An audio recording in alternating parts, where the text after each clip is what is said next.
Retro MX Reviews. I'm so excited about this one. I'm actually just going to film this intro while I'm driving to the track. Heading up to Strawberry Hill, and on the trailer behind me is the 1987 Honda CR125 that I've been working on for the past few months.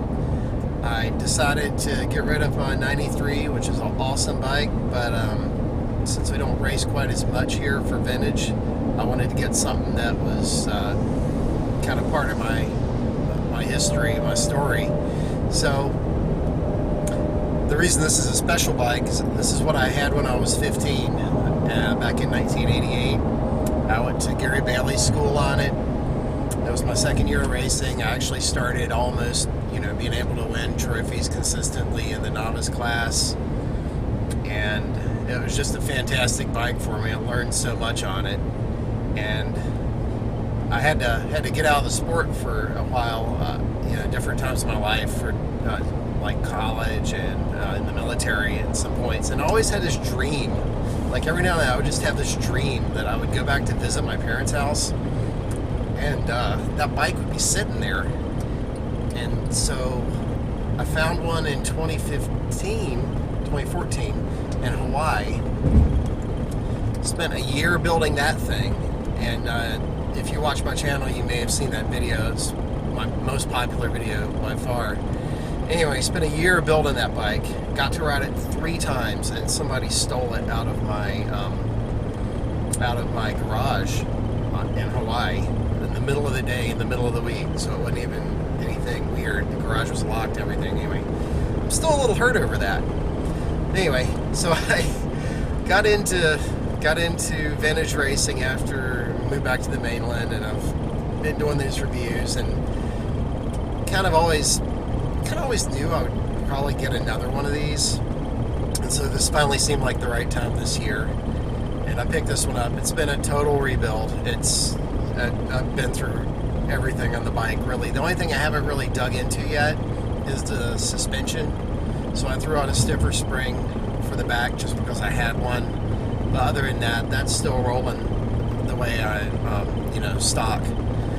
But I'm probably going to use that for a future video as I start to try and get it dialed in. I think that'll be fun to talk about how to make it more suitable for modern tracks. But the track we're going to today is Strawberry Hill, and it's a really good vintage track. And actually, I'm taking the 500 too, and I always have a blast riding that 500 at Strawberry Hill, which is weird because it's a fairly tight track, but there's something about it. It just works really well on the old Hondas. So I've had a couple of check rides on this bike. The first time it wouldn't kickstart, and I ended up replacing the ignition, and so then it started. And then the second time I made it 3 laps, and the bottom end, one of the crank bearings let go, and fortunately it just stopped. It didn't grenade. So I think I damaged it when I installed it, and this time I was extra careful to install it. I used I put the cases on the grill so that the bearings would just drop right in them after I froze them, and that worked great. So hopefully this time we're going to go out, we're going to get some laps, get a review in, and I'm going to get to know this awesome old bike again. So once we get to the track, I'll unload and we'll do a quick walk around, and I'll show you all the stuff I've had to fix, and kind of talk about how that bike differs from the 87 or the 86 and maybe some of the newer ones.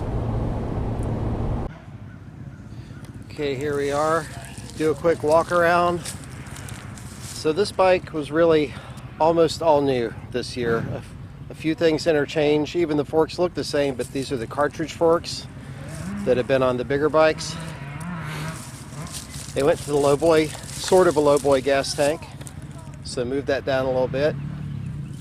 K-Street engine, and the crazy thing about this engine is they ran these cases all the way up until I believe 99, maybe 2000. And it's a roost boost, if anybody remembers that. It's not plugged in. I'm going to give it a try one day. Maybe we'll do a roost boost test. And this is the old ATAC chamber, so that's your exhaust chamber, and the valve opened up and let more volume in there. Kaheen PJ carb. First year of the rear disc, which was kind of good at the time, but as a vintage racer, it can be a disadvantage because sometimes it might put you into a different class against newer bikes. And then this shock gets a lot of flack. It has a tiny little piggyback reservoir up there. They're notorious for overheating and fading and having problems. Probably not a big deal for vintage racing, but definitely if you were in nationals doing long motos, it would be. I upgraded to wider foot pegs. It's just kind of a mandatory thing. And I believe those were YZ250 pegs is what I used. And then I was really lucky to find this full FMF exhaust system because the bike didn't have one on it when I got it. So the good thing about the A7, it changes a lot of parts with other models. You really 87, 89 change a whole lot of parts, and then some of the things like the side case was rotted out, and that's a side case off of a 95 or 96 that's aluminum instead of the magnesium. So by the time you get to 87, really the only one of the most oddball things probably is just the amount of spokes on the wheels and those gold wheels, trying to find those. So let's go out and get some laps.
Okay, so fresh off the track, and this is a really interesting test because the track's pretty choppy today. So I went out and did one session, came back and had to make sure the sag was right and made some clicker changes because I actually thought I was going to need it to be stiffer than it was.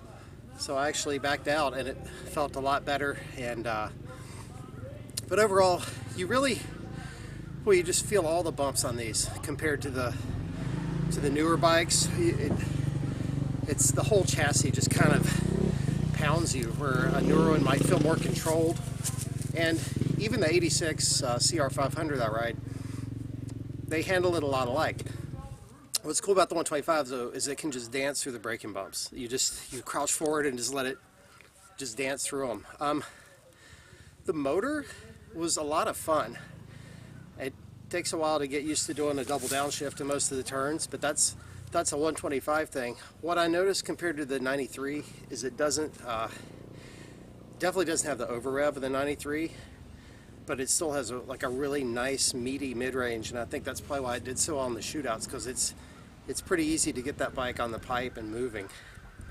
And I think it's gonna be a lot of fun to race. I know it's gonna be racing against newer, like up into the mid-90s bikes, so there's definitely gonna be a little disadvantage there, but I also think it probably corners better than my 93 did in terms of just laying into turns and being able to make really quick natural feeling changes of direction. I don't know how better to explain that, but the 93 would kind of feel like it would kind of flop, felt a little bit taller.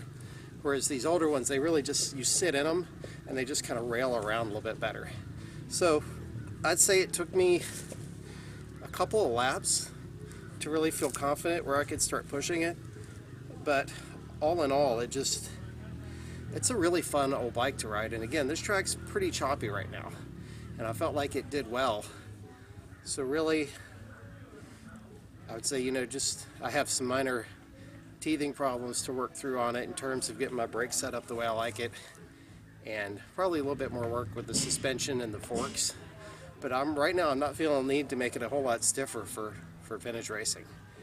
So all in all, I'm really enjoyed riding that bike, and I think that's just going to be a lot of fun to ride. And it's also nice for me because I'm coming off of an 86 as my other bike, so you go from one to another and it feels completely natural and normal. You can just jump right on and go.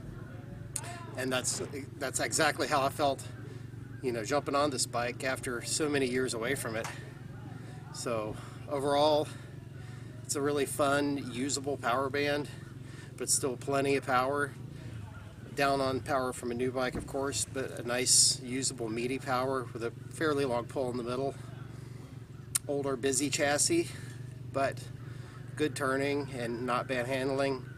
And as long as your technique's good, I think you get around things like the head shake and some of the other twitchiness. If you have good technique, the bike really rewards it. I mean, that's any bike, but I think you really just have to emphasize that on the 125, especially where, maybe not the 125, but the older bikes where the chassis are a little deficient compared to the new ones. You can make up for that a lot with technique. So with that, thanks for watching. Sorry it took so long to get this new video up, but COVID and bike builds and all that. So thanks for watching. Hope you subscribe, and look forward to giving you guys some race footage pretty soon.